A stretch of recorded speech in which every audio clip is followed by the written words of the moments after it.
여러분 안녕하세요. 정희철 목사입니다. 자, 오늘은 또 이번 주일에는 요한계시록 1장 10절을 배경으로 주의 날이라는 제목으로 하나님 말씀을 살펴보도록 하겠습니다. 요한계시록을 살펴보는 7번째 시간입니다. 자, 오늘은 10절을 통하여 1장 10절을 통하여서 하나님께서 그리스도의 부활의 날을 신약 백성의 믿음의 날로 정하셨다. 신약 백성의 믿음의 날로 하나님께서 정하셨다라는 사실을 살펴보겠습니다. 10절 초반에서 요한은 주의 날에 내가 성령에 감동하여, 주의 날에 내가 성령에 감동하여 이렇게 말하고 있습니다. 주의 날에 성령에 감동되었다. I was in the spirit on the Lord's day. 아주 평이한 내용이네요. I was in the spirit on the Lord's day. 주의 날에 내가 성령 안에 있었다. 성령 안에 있었다. 이 말을 이제 성령의 감동을 받았다. 이 말을 성령 안에 있었다. 영어 성경은 이렇게 표현을 합니다. 성경을 보면, 특히 영어 성경을 보면 사람이 성령의 특별한 역사 안에서 성령의 계시를 받는 그 상태를 in the spirit 이렇게 표현하고, 또 어떨 때는 by the spirit 이렇게 표현합니다. 누가복음 2장에서 시므온이라는 경건한 특별한 사람이 등장하는데 하나님으로부터 계시를 받았습니다. 어떤 계시였냐 하면요, 하나님께서 성육신하는 인간, 어린 아기로 오신다는 사실을 계시를 받았어요. 근데 영어 성경은 그걸 어떻게 표현하냐면요, It had been revealed to him by the Spirit. It had been revealed to him by the Spirit. 성령에 의하여 그에게 계시되었다. 성령에 의하여 그에게 계시되었다. 이렇게 표현을 합니다. 그러니까 성령이 특별한 역사로, 성령의 감동이라고 하는 성령의 특별한 역사로 사람에게 계시가 주어지는 것이 성령의 감동인데, 영어 성경에서는 그것이 in the spirit, 내가 성령 안에 있었다. 내가 어떤 것을 알게 되었는데 성령에 의하여 알게 되었다. 이렇게 표현을 한다는 것입니다. 자, 성령의 감동이라는 것은 어떤 것일까요? 모르죠. 우리가 모르죠. 이론상으로만 아는 거죠.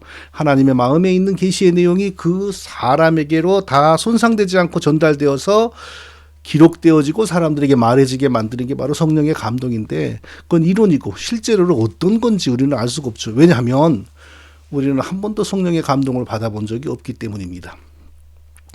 아니 목사님, 그게 무슨 말입니까? 성령의 감동을 우리가 모르다니요? 우리 목사님은 자주 성령의 감동을 받는다 이런 말도 하고, 나도 성령의 감동을 받아서 뭔가를 느끼기도 하는데요. 그럼 내가 받은 성령의 감동은 악령의 감동입니까? 뭐 이렇게 또 내가 그러면 사기꾼이란 말입니까? 이렇게 또 따질 수도 있겠네요. 용어를 잘못 사용하는 거죠. 지금은 성령의 감동이라는 말이 아주 잘못되게 오용되고 있습니다. 성령의 감동이라는 그 성령의 역사는 성경 66권이 완성될 때까지만 있었던 성령의 특별한 역사였습니다. 성령의 감동을 받은 사람들을 통하여 하나님의 계시가 교회에 주어졌고, 그게 성경 66권 안으로 기록이 된 것이죠. 다시 한번 성령의 감동에 대해서 한번 제가 정리해 보겠습니다. 성령의 감동은 하나님이 특별히 택하신 사람을 통하여 교회에 계시를 주실 때에 하나님이 사용하시는 특별한 방식이다. 성령의 감동은 하나님이 어떤 사람을 택하여서 교회에 계시를 주실 때 하나님이 사용하시는 방법이다. 두 번째, 성경 66권 완성 이후에는 더 이상 일어나지 않는 것이 성령의 감동이다. 성령의 감동된 상태에서 예언을 하고, 선지자들이 예언을 하고 방언도 하고 또 방언도 통변도 하고 그랬었는데, 그것은 어디까지나 하나님의 계시가 교회에 계속 주어지고 있을 때까지만 있었던 성령의 은사들이고, 또 그런 방언, 통변, 예언, 환상, 꿈, 음성, 뭐 그런 것이 나타날 때는 그 사람에게 성령의 감동이 임했을 때이다. 오늘날 환상, 꿈, 음성, 그리고 소위 말하는 입신이라는 것이 성령의 역사라면 그것은 성령의 감동을 받은 것이고, 성령의 감동이 맞다면 지금도 하나님이 계시를 주고 있다는 것인데, 그런 것은 정상적인 기독교에서는 인정이 되지 않는다. 자, 이렇게 정리를 해야 됩니다. 그러니까 이런 그 중요한 사실을 모르면서 뭐 성령의 감동을 받았다 하고 그리고 뭐 투시를 본다 하고 뭐 꿈을 꾼다고 하고 환상을 본다 그러고 예언을 한다 그러고 예언기도를 한다 그러고 방언을 하고 얼렐레 오요세스 엔더리세 히빠빠 오르랄레야 사랑하는 종아 내가 요즘에 근심하고 있구나 내가 너를 잘 안다 걱정하지 말아라 막 이런 식으로 통역을 하고 이런 건 다 신기 있는 그 무속 기독교죠. 신기 있는 무속 기독교. 신기 있는 그 여자 목사들이 많이 등장하면서 급속하게 기독교가 이렇게 변하고 있는 겁니다. 우리는 정말 정신을 바짝 차리고 택하심을 받은 하나님의 자녀들은 정신을 바짝 차리고 미혹받지 않도록 주의해야 됩니다. 택하심을 받지 못한 거짓 교인들은 그 길로 갈 수밖에 없죠. 피할 수가 없습니다. 자, 그렇다면 성령의 감동이 지금 없다면 그러면 성령은 어떤 방식으로 우리를 지금 돕고 계신가요? 지금은 성령의 조명이라는 방식으로 하나님이 우리를 도우십니다. 성령의 조명은 계시를 받아오는 것이 아니고 그러니까 지상 교회에 존재하지 않는 없는 계시를 받아오는 것이 아니고 이전에 구약의 선지자들과 신약의 사도들을 통하여 성령의 감동을 받은 그 사람들을 통하여 주신 계시의 말씀을 2000년 전, 3000년 전에 주신 그 말씀을 오늘 2000년, 3000년 후의 시대를 살아가는 우리가 그 말씀의 뜻을 잘 깨닫고 분별하고 이해하고 해석하고 적용하도록 돕는 것이 성령의 조명이다. 이렇게 이해해야 됩니다. 다시 한번 정리해 보겠습니다. 지상 교회에 없는 지식이나 정보를 하나님으로부터 새로이 받아오는데 사용되는 성령의 특별한 역사하심이 성령의 감동인데 성령의 감동이 있을 때 예언을 하고 환상을 보고 꿈을 꾸고 음성을 듣고 소위 입신도 하고 이렇게 뭐 사도 바울의 삼층천 같은 걸 입신이라고 부른다면 입신도 하고 방언도 하고 통변도 하고 그러는 겁니다. 그런데 성경 66권 이후 더 이상의 새로운 계시가 없죠. 우리 교회에 필요한 모든 지식과 정보를 하나님이 다 주셨으니까. 그러니까 다시는 그런 성령의 감동으로 말미암는 그 특별한 계시적인 은사가 나타나지를 않고 지금은 그렇게 해서 주신 계시의 말씀을 바르게 읽고 해석하고 적용하고 실천하도록 돕는 성령의 조명이 있다. 이게 분명하게 이해돼야 됩니다.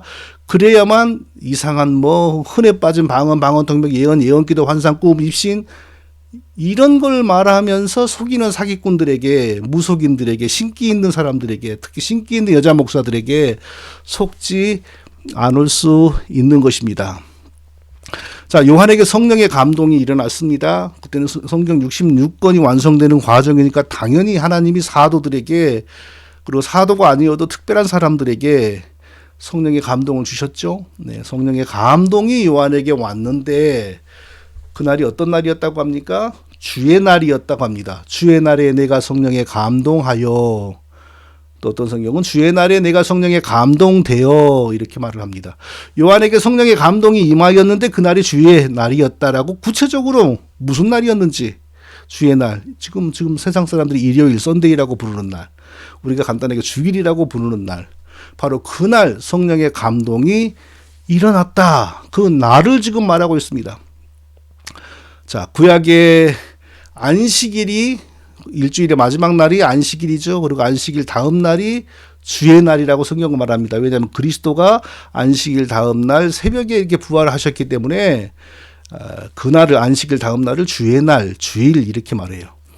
일요일, 썬데이라는 말은 언제 생겨났는지 정확히 모르겠으나 로마에서 생겨납니다. 로마의 태양신 숭배와 관련하여 생겨난 용어입니다. 그래서 똑같은 날을 로마에서는 일요일 그리고 교회에서는 주의 날, 주일이라고 하니까 왜 그날이 똑같냐? 로마 우상 숭배의 영향을 받은 거 아니냐 이렇게 비판하는 사람들이 있는데 그건 아닙니다. 왜 구약의 안식일 다음 날이 기독교에서 중요한 날, 주의 날, 주일인가? 우리가 왜 그날을 중요하게 여기고 있는가? 이게 분명히 이해가 되고 확신이 되어야만 우리의 신앙이 강해집니다.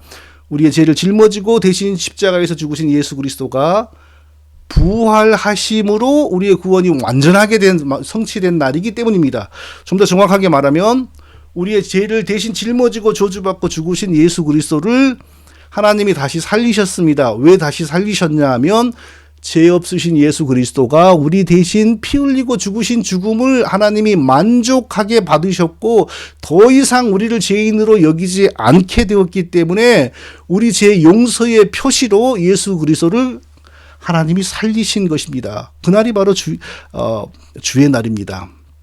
하나님이 자기 백성을 창조하셨죠. 그리고 영원히 하나님 백성으로 살면서 하나님을 섬기라고 또 하나님이 그 사람의 하나님이 되기로 아담과 언약을 맺었고 그리고 선악과와 생명나무로 그 언약의 보증을 삼으셨죠. 그런데 아담이 하나님 섬기기를 싫어하고 스스로 하나님처럼 되고자 반역을 했습니다. 아담의 반역으로 말미암아 아담과 모든 피조 세계에 죄와 저주가 들어왔습니다. 그리고 아담이 반역하였던 그 순간에 우리도 아담 안에서 아담과 함께 하나님께 반역한 죄인이었다는 사실을 성경이 아주 중요하게 가르치고 있고 우리가 그 사실을 분명하게 인정을 하고 믿어야 됩니다. 지금부터 수천 년 아니면 뭐 만년, 2만 년 전에 아담이 하나님께 반역했던 그 사건이 수만 년 후에 또는 수천 년 후에 태어난 나의 사건으로 믿어져야 돼요. 그게 믿어지고 인정이 되어야 기독교 신앙이 세워지는 겁니다. 예. 그렇지 않으면 기독교 신앙을 우리가 가질 수가 없어요. 그런데 기독교인이라고 표방하지만 그 자유주의 신앙을 가진 사람들 그리고 인간이 죄인이 아닌 상태로 태어난다라고 하는 펠라기안주의 사람들 그리고 많은 이단들은 뭘 주장합니까? 아담이 범한 그 죄가 지금 나에게는 영향을 미치지 않는다. 그건 아담 한 사람에게 국한된 사건이지 그게 지금 수천 년 뒤에 태어난 나에게 어떤 특별한 영향을 가지는 건 아니다. 이걸 주장하고 가리켜요. 그 대표적인 사람이 누굽니까? 미국 복음주의 교회권에서 아주 훌륭한 부흥의 사람으로 존경을 받는 찰스 피니라고 하는 사람입니다. 찰스 피니는 뭘 주장했냐면요. 아담의 원죄가 있기는 있으나 그것이 지금 우리하고는 상관이 없다. 자, 지금 아담의 원죄가 지금 우리하고는 상관이 없으니까 태어날 때부터 죄성을 가지고 태어난다? 죄를 지을 수밖에 없는 사람으로 태어난다? 그거 다 거짓말이다. 이렇게 믿었어요. 그러면 실제로 우리가 죄를 범하고 죄인이 되는데 그건 왜 죄가 죄인이 되는 것인가? 태어나서 우리가 범하는 하나님의 뜻에 반하게 하는 행동이 바로 죄이다. 이렇게 설명을 했어요. 그러면 기독교에서는 저기 2000년 전에 예수 그리스도가 죽으셨다는 게 아주 중요한 사건이고 그걸 부정하면 기독교인이 되지를 못하는데 그 찰스 피니는 그럼 예수님의 십자가를 어떻게 설명을 했을까요? 우리 한 사람 한 사람의 죄와 관련 있는 사건이라고 해석하지 않았습니다. 이상한 말로 설명을 했어요. 하나님의 우주적인 도덕, 하나님의 우주적인 선을 보여주는 사건이다. 이해가 안 돼요. 도저히 무슨 말인지. 제가 머리가 나빠서 이해가 안 되는 게 아니라 그 말이 이상한 말이기 때문에 이해가 안 되는 거예요. 그리스도가 십자가에서 왜 죽었냐? 내 죄를 해결하기 위하여 내 죄값으로 죽었다? 그게 아니고 그런 걸 부정을 하고 우주적인 하나님의 도덕과 선을 보여주기 위해서 죽었다. 말이 안 되는 소리를 해요. 자, 이와 같이 이단들은 자유주의자들은 잘못된 신학을 가르치는 사람들 가지고 있는 사람들은 예수님의 십자가를 말을 해요. 그것마저도 그 자체를 부정하면 기독교 안에 남을 수가 없잖아요. 그 스파이로 남을 수가 없잖아요. 그러니까 스파이로 남기 위해서 예수님의 십자가를 인정을 해요. 그런데 예수님의 십자가의 의미를 성경에서 벗어나게 만들어버립니다. 내 죄를 해결하기 위하여 내 죄값을 지불하기 위하여 죽으셨다가 가지고 뭐 우주적인 선과 도덕을 하나님이 뭐 어쩌고 그런 소리를 하는 겁니다. 자, 시편 10장 4절에 보면 악인은 그의 교만한 얼굴로 말하기를 여호와께서 이를 감찰하지 아니하신다 하며 그의 모든 사상에 하나님이 없다 하나이다. 이렇게 말을 해요. 악인은 교만한 얼굴로 말하기를 하나님이 없다. 그 모든 사상에 하나님이 없다. 이게 바로 악인의 특징이다. 이렇게 말을 해요. 자, 그 모든 사상에 하나님이 없다. 이것을 좀 더 구체적으로 쉽게 설명하면 그에게는 죄가 무엇인지를 인정하는 신앙이 없고 죄를 위하여 하나님이 무엇을 하셨는지를 인정하는 신앙이 없다라는 거예요. 우리의 죄를 해결하기 위하여 그리스도가 무엇을 했는지 이것을 인정하지 않고 이것을 모르는 것이 바로 성경이 말하는 최고의 악인입니다. 자, 바로 그런 악인이 큰 부흥을 일으켰어요. 그런데 그 부흥이 과연 온전한 부흥일까요? 그게 온전한 성경적인 부흥일까요? 자, 1740년대에 조나단 에드워드라고 하는 신대륙의 마지막 청교도가 일으킨 큰 부흥을 미국의 1차 부흥이라고 그러고요. 미국 역사에서 굉장히 중요한 일이죠. 그리고 1800년대 초에 찰스 핀이라고 하는 사람이 일으키는 것을 미국 역사의 2차 부흥이라고 하는데, 아니 사람이 죄인으로 태어나고 우리의 죄값을 지불하기 위하여 그리스도가 십자가에 대신 죽으셨다라는 것을 인정하지도 않은 사람을 통하여 하나님이 부흥을 일으킨다. 이게 말이 안 되는 거죠. 그러니까 세상 사람들이 다 옳다 해도 성경에 맞지 않으면 옳지 않다라고 말하는 게 기독교 신앙입니다. 1000만 명이 그게 좋다라고 해도 성경을 바라보는 한 사람이 그게 좋은 게 아니야 라고 말하면 그게 맞는 겁니다. 우리에게 그런 분별력과 용기가 있어야 돼요. 그래서 저는 거의 세상이 존경하고 역사에 남아있는 아주 대단한 부흥이라는 거대한 부흥들이 거의 대부분 거짓 부흥이라고 이제는 의심을 합니다. 왜냐하면 제가 순진했을 때는 다 믿었어요. 무슨 일이 일어났다, 막 교인 수가 많아졌다, 큰 교회가 많이 생겼다 그러면 부흥했네라고 그냥 의뢰하게 생각했는데, 성경을 보는 눈이 열리고 신학을 가진 분석하는 능력이 생기면서, 은사가 생기면서 보니까 너무너무 거짓된 부흥이 많아요. 자, 1차 대각성, 조나단 에드워드의 1차 대각성 볼까요? 1700년도 초에 그가 일으킨 그 청교도 부흥을 미국 역사에서는 The First Great Awakening, 첫 번째의 큰 각성, 부흥, 큰 각성이 일어났다, 영적 각성이 일어났다. 막 이렇게 역사가 막 이렇게 띄워요. 그런데 사실 제가 에드워드라고 하는 사람을 조사해 보니까 그 사람은 그 신대륙에 살았던 일종의 도술사 같은 사람이더라고요. 자, 숲에서 명상을 하다가 하나님 임재 체험을 해요. 근데 임재 체험이 눈으로 보이는 하나님 임재 체험이에요. 성령이 눈으로 보이고 삼위일체 하나님이 눈으로 보이고, 아니 삼위일체 하나님을 눈으로 보면 죄인이, 물론 의롭다 하심을 얻었지만 죄인이잖아요. 어떻게 봐요? 즉사하고 죽지. 그 사람 눈앞에 보였던 삼위일체 하나님 성령이 그러면 과연 진짜 성령이고 진짜 삼위일체 하나님이겠어요? 그리고 하나님이 임재가 임하면 막 달콤하고 황홀하고 미치려고 그래요. 물론 성경에도 달콤하고 황홀하고 뭐 그런 거 있죠, 은혜 받았을 때. 그러나 그 사람의 모습을 가만히 보면요, 이게 중세의 신비주의자들, 신인 합의를 추구하는 신비주의자들이 추구했던 바로 그 모습이에요. 이상한 신비주의에 빠져서 하나님과 그 합일되는 그 신비주의, 막 달콤한 그 느낌 속에서 하나님과 자신이 막 하나가 되고, 삼위일체 하나님을 눈으로 보고 막 황홀 가운데 1시간 내내 엉엉 울고 성령을 눈으로 보고, 웃기는 사람이라고요. 바로 이런 이상한 사람을 통하여 큰 부흥이 일어났는데, 뭐 부흥이 일어났는데 막 떠들썩했는데 왜 사람들이 줄을 이어서 자살을 합니까? 왜 사람들이 몸이 마비되어서 다 쓰러집니까? 왜 사람들이 웃음을 주체하지 면서 계속 희죽거립니까? 왜 사람들이 이상한 환상을 봅니까? 특히 이 사람 부인은 입신에 빠지기로 아주 유명한 사람이었어요. 요즘에 그 미국의 오순절 이상한 여자 목사들 같아 꼭 그랬어요. 자, 그리고 이 사람이 30년 동안 목회한 그 교회에서 바로 그런 부흥을 일으킨 그 교회에서 비참하게 쫓겨났죠. 그리고 이 사람의 제자들 가운데 그리스도의 십자가의 죄사함을 부정하는 무리들이 생겨나요. 바로 아까 말한 것처럼 그리스도가 십자가에 왜 죽었냐? 내 죄값으로 죽었다. 이것을 부정하고, 이 진리를 부정하고, 뭐 하나님의 우주적인 도덕과 선을 보여주는 사건이다. 이런 말을 한 사람들이 바로 미국의 역사에서 조나단 에드워드라고 하는 사람의 제자들, 바로 1세대 제자들에게서 바로 그게 생겼다고요. 자, 그래서 저는 사람들이 막 칭송하는 부흥 믿지 않습니다. 교회가 막 거대해졌다. 주일 예배를 5%, 6%, 3%, 4% 드린다. 저 우습게 생각합니다. 왜? 성경은 전혀 그런 부흥을 말하지 않습니다. 좁은 문으로 들어가라. 생명으로 인도하는 길은 좁고 협착하여 찾는 이가 적으니라.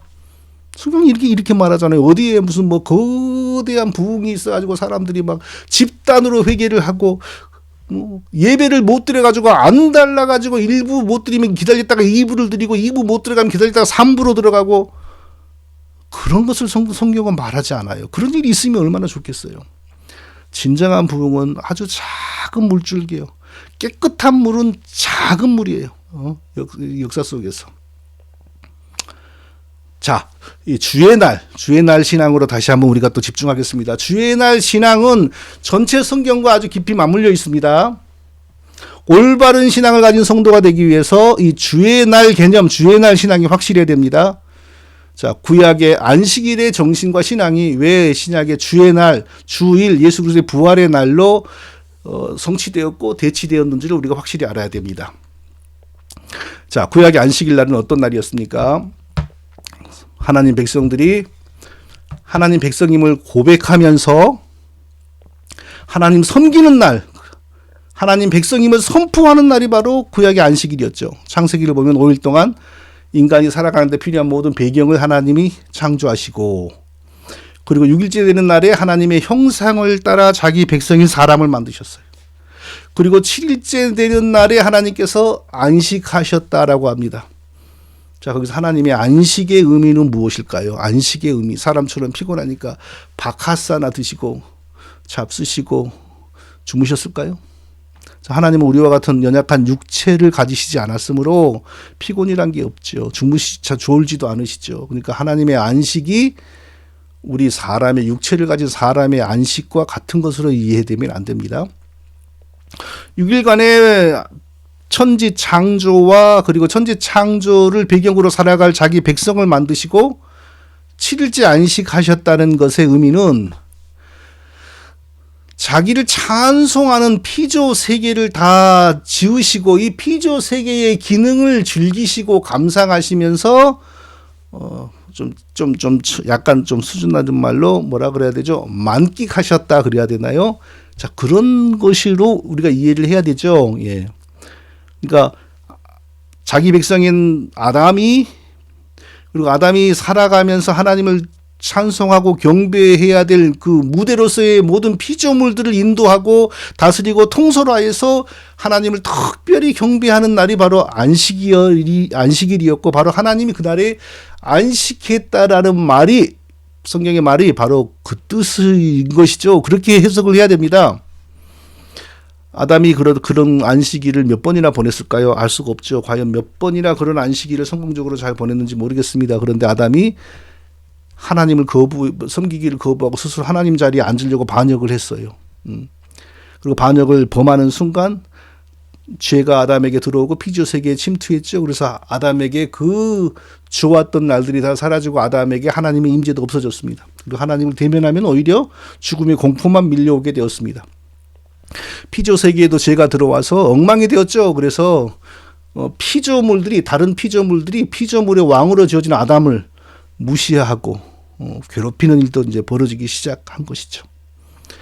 바로 그 상황에서 하나님께서 아담에게 죽지 않고 구원을 받을 수 있는 은혜를 베푸셨습니다. 어떤 방법입니까? 하나님이 친히 사람으로 오셔서 아담의 죄값을 대신 지불하고 아담과 그 후손들을 다시 자기 백성으로 회복시켜 주신 것이었습니다. 그러니까 그리스도의 십자가를 통하여 죄값을 지불하신 거죠. 그런데 그리스도의 십자가는 몇 천 년 뒤에 나타났죠, 실제로.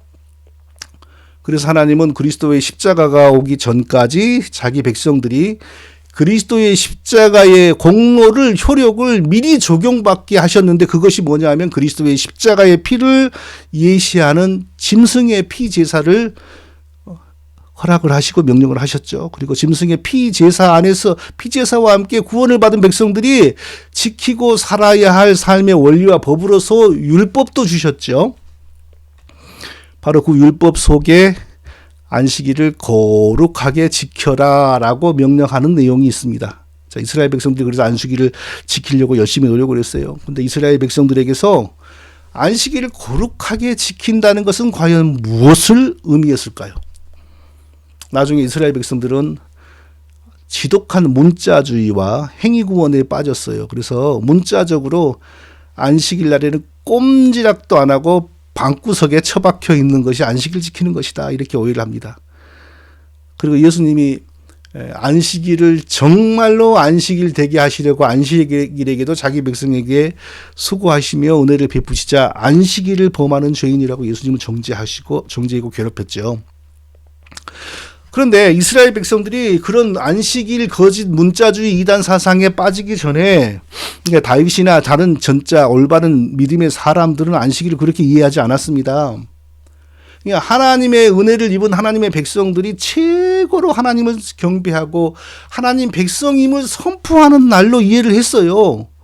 그러니까 안식일이 하나님 백성임을 선포하는 날이라는 것과 하나님 백성이 꼼지락도 하지 않고 집구석에 처박혀 가지고 손가락도 하나 옴짝달싹하면 안 된다는 것은 완전히 다른 거죠. 완전히 다른 거예요. 하나는 성경적인 안식일 정신이요. 또 하나는 문자주의, 행위권 이상한 이단 사상이죠.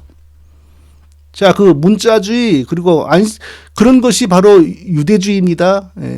유대교의 신학이라는 거죠. 유대교 훗날의 유대교는 완전 문자주의 그리고 안식일을 부지런히 지키면 그 공로로 구원을 얻는다. 이런 행위구원 여기 빠졌어요. 그러니까 예수님을 죽인 사람들은 유대주의자들인데 그들은 구약 성경을 아주 지독하게 문자적으로 보는 사람들 그리고 율법을 부지런히 지키면 그 공로로 구원을 얻는다라고 하는 행위구원. 그때나 지금이나 행위구원론자들이 모습은 다르지만 예수님을 대적하는 건 마찬가지입니다. 자, 다윗과 같은 올바른 구약의 신자들에게 안식일은 하나님의 은혜를 받은 하나님의 백성이 최고로 하나님을 경배하고 사랑하는 날이었어요. 그런 신앙을 선포하고 실천하고 실행하는 날이었어요. 바로 그렇기 때문에 그 안식일 날을 육신을 위하여 일하는 날로 삼아버린 사람을 하나님은 죽이라고 한 거죠. 왜? 하나님 백성임을 싫어하니까 그날 육신을 위해서 일하는 거잖아요. 하나님 백성임을 선포하지 않고 그날 육신에 일한다는 건 하나님을 거부하는 거잖아요. 그래서 그렇게 안식일을 거부하는 사람은 그걸 죽여라는 율법도 있는 것입니다. 자, 이와 같은 그 안식일, 진정한 안식일의 정신을 정말로 바르게 성취하고 실행한 기독교의 최고의 사건이 무엇인가요? 예수 그리스도의 십자가와 부활입니다. 자, 구약의 백성들은 그리스도를 예시하는 짐승의 피와 함께 그리스도의 은혜를 미리 적용받아 구원받았지만 진짜 그리스도의 피를 보지는 못했어요.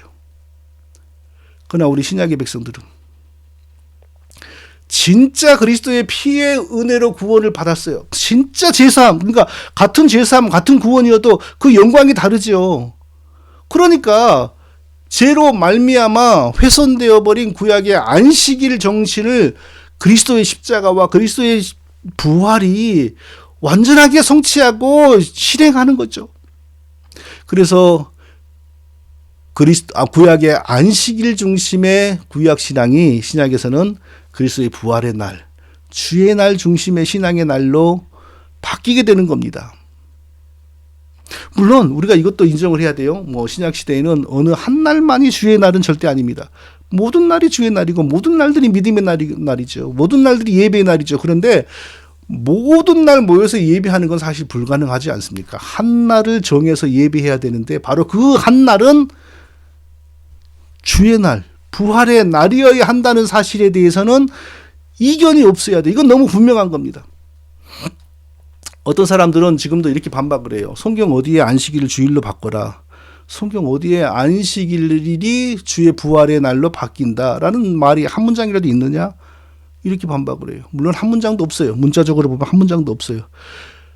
그러나 문자적으로 그런 것이 명시되어 있지는 않았으나 자, 예수 그리스도의 부활 이후에 성경은 하나님은 친히 자연스럽게 구약의 안식일을 철폐하시고 그리스도의 부활의 날, 주의 날 중심의 주의 날을 우리 신약 백성의 믿음의 가장 중요한 날로 삼아 가셨습니다. 그래서 성경에 이게 나타나요.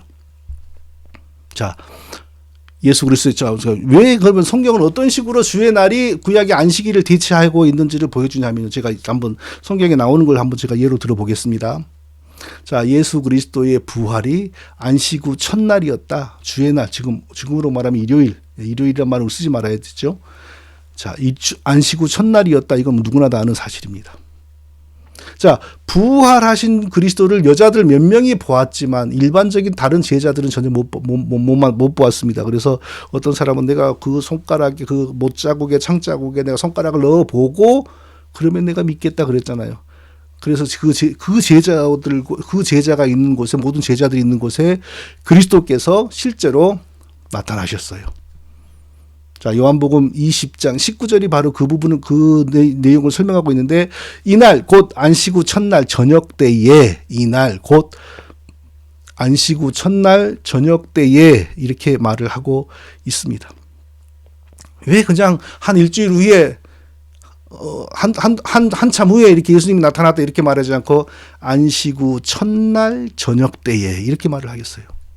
성경은 자연스럽게 하나님 자신이 안식 후 첫날 그리스도의 부활의 날을 중시한다는 걸 이렇게 설명해 가는 거예요. 제가 이 부분을 보면서 다시 보면서 안식 후 첫날 저녁 때에 저녁 때에 주일 예배를 드려도 되겠구나.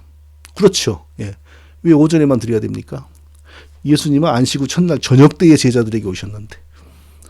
그러니까 우리가 오전이 좋아서 우리가 예배 드리는 거지 저녁에 드리면 주일 예배를 드리면 안 된다 이런 법은 없어요. 성경은 안식 후 첫날 저녁 때에 부활하신 주께서 제자들에게 오셨다. 저녁 때, 한밤중, 새벽 아무 때건 우리가 주일 예배 드릴 수 있다는 거죠. 자, 셋째로 하나님께서 스스로 구약의 안식일을 철폐하시고 주일을 우리의 믿음의 날로 정하셨다는 증거는 또 뭐냐? 성령 강림의 날입니다. 성령 강림과 함께 신약의 교회가 시작이 되었습니다. 근데 성령 강림이 어떤 날이냐? 안식 후 첫날입니다. 사도행전 2장 1절이 성령 강림을 보여주는데 오순절 날이 이미 이름에 저희가 다 같이 한 곳에 모였더니 이렇게 말을 합니다. 오순절 날에 성령 강림이 일어났습니다. 오순절이 어떤 날이냐 하면요. 반드시 오순절은 안식 후 첫날일 수밖에 없습니다. 어떻게 계산을 하냐면요. 예수님이 부활하신 날이 초실절인데 초실절로부터 50일째가 되는 날이 오순절. 그러니까 열흘이 5번 지나간다. 그래서 오순절인데 그날은 반드시 안식 후 첫날입니다. 초실절 예수님이 부활하신 날도 안식 후 첫날.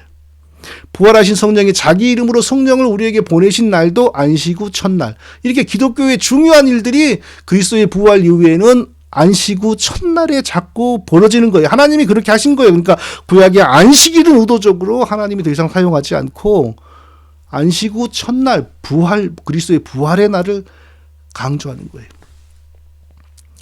사도행전 20장 7절에도 안식 후 첫날에 우리가 떡을 떼려 하여 모였더니 이렇게 나옵니다. 안식 후 첫날에 사도들이 처음에는 하던 대로 안식일 날 회당 같은 데에 가서 성전에 가서 기도하고 그랬어요. 사도들도 전도할 때는 안식일 날 회당을 찾아다녔어요. 그런데 신약 교회의 모임은 천천히 어디를 향하여 가냐? 안식 후 첫날을 향하여 가는 겁니다.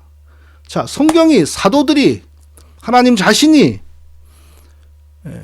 신약 백성들의 믿음의 중요한 날을 주의 날, 그리스도의 부활의 날로 이렇게 선포를 합니다. 자, 오늘 본문에서 사도 요한이 교회를 위하여 성령에 감동되어 하나님 주신 계시를 받는데 그날도 어떤 날입니까? 주의 날. 그냥 성령에 감동되었다 그러지. 왜 사도 바울이 굳이 주의 날, 왜 성경은 굳이 주의 날 이렇게 표현을 하겠어요? 주의 날에 내가 성령에 감동하여 이렇게 말하겠어요. 성경은 의도적으로, 하나님은 의도적으로 구약의 안식일을 철폐하시고 그리스도의 십자가 부활로 이미 철폐된 거죠. 그리고 그리스도의 부활의 날, 안식 후 첫날을 우리 믿음의 중심의 날로 계시 이렇게 하시는 겁니다. 다시 한번 정리해 보면요. 근본적으로 신약 때에는 뭐 어떤 절기도 없고 어떤 날이 정해져 있는 거 아니에요. 모든 날이 하나님 섬김의 날이죠. 가장 중요한 것은 우리가 예수 그리스도의 십자가를 믿는 믿음이지. 그 어떤 날, 어떤 시간, 뭐 새벽 시간에 기도해야 된다. 그런 게 어디가 있어요. 그 새벽에 일어나서 기도하면 무슨 뭐 특별히 하나님의 역사가 더 있습니까? 그거 무속인들에게서 받은 거예요. 새벽 시간에 뭐 기가 뭐 맑고. 그리고 그 기독교는 그런 거 없습니다. 부득이 한 날을 우리가 정해야 되죠. 뭐 다 함께 모여야 되니까. 그날은 반드시 주의 날, 주의 부활의 날, 주일이어야 한다는 겁니다. 그런데 주일날 도저히 뭐 천재지변으로 코로나로 못 모인다 그러면 그 전날, 그 후에 부득이 그럴 수 있겠죠. 모든 날이 주의 날이니까. 그러나 한 날을 정해서 우리가 예배할 때는 안식 후 첫날, 그리스도의 부활의 날, 주의 날입니다. 그리고 또 한 가지 이걸 우리가 분명하게 기억해야 돼요. 이 주의 날, 그리스도의 부활의 날을 거부하는 사람들이 있어요. 의도적으로 고집스럽게 거부하는 사람들이 있습니다. 그 사람들은 그냥 단순한 실수가 아니고 성경 전체에 흐르는 하나님의 구원에 대해서, 구원의 어떤 그 중요한 맥락에 대해서 거부하는 사람들입니다. 그래서 주의 날 중심의 신앙을 거부하는 거예요. 거짓된 신앙 또는 이단 사상이 있기 때문이에요. 자, 안식일을 지금도 고집하고 주의 날을 거부하는 안식교인들을 보세요. 그리스도 중심의 신앙이 아니라 여전히 구약의 율법 중심입니다. 그리고 성경이 우리에게 가르치는 아주 중요한 하나님의 창조, 인간의 타락, 그리스도의 구속이라고 하는 이것을 바르게 이해를 못해요. 자, 그렇게 이 주의 날이 우리에게는 아주 중요한 날이고 또 구약에서 아주 중요했던 안식일이 죄로 말미암아 훼손되었고 그리스도의 십자가의 죽으심과 부활로 말미암아 진정으로 성취되었다라는 사실을 우리가 이해를 해야 됩니다. 믿어야 됩니다. 그리고 고집스럽게 지금도 안식일 얘기하는 사람들은 그게 어떤 괜히 튀어나오는 어떤 현상이 아니고 예수 그리스도의 중심의 하나님의 은혜를 거부하고 수용하지 않기 때문에 그런 증상이 나타나는 것입니다. 제가 실제로 봤어요. 무척이나 똑똑한 사람인데 설명을 해도 받아들이지를 못해요. 왜? 예수 그리스도를 바르게 믿는 은혜를 입지를 못했어요. 계속 율법을 얘기를 해요. 음식법을 얘기를 하고요. 성경적인 신앙을 가진 사람은 반드시 예수 그리스도의 십자가 중심, 부활 중심의 신앙의 스트럭처를 형성하게 되어 있고요. 성령의 역사를 따라 하나님의 은혜를 따라 예수 그리스도를 믿는 사람은 반드시 그리스도의 십자가와 부활이 중심이 되므로 당연히 구약의 안식일이 아니라 신약의 주의 날, 그리스도의 부활의 날, 주일날 중심의 신앙을 받아들이게 되어 있다는 사실을 우리가 기억해야 됩니다. 그리고 무엇보다도 더 중요한 것은 어떤 날, 어떤 시간을 고집하는 것은 신약시대에 맞지 않다는 겁니다. 모든 날이 하나님의 날이고 모든 시간이 기도의 시간이고 모든 순간이 하나님과 동행하는 순간이라는 사실을 항상 우리가 기억하고 특별히 그리스도의 십자가와 부활을 통하여 우리에게 완전히 이루어진 안식, 완전히 이루어진 구원이 기독교의 핵심이므로 주의 날 모여서 예배하고 주의 날 하나님을 더욱더 힘써 섬기기를 다짐하는 저와 우리 모두가 다 되시기를 예수님의 이름으로 축원드립니다. 거룩하신 아버지 하나님, 예수 그리스도의 십자가의 죽으심과 부활을 우리가 잘 알고 그 일들이 우리에게 어떤 은혜를 주었고 어떤 구원을, 어떤 놀라운 은혜를 우리가 주었는지를 알고 주의 날 중심의 신앙, 또한 동시에 모든 날, 모든 시간, 모든 순간 하나님과 동행하며 하나님을 섬기는 그런 우리의 신앙이 다 되게 하여 주시옵소서. 예수님의 이름으로 기도합니다. 아멘.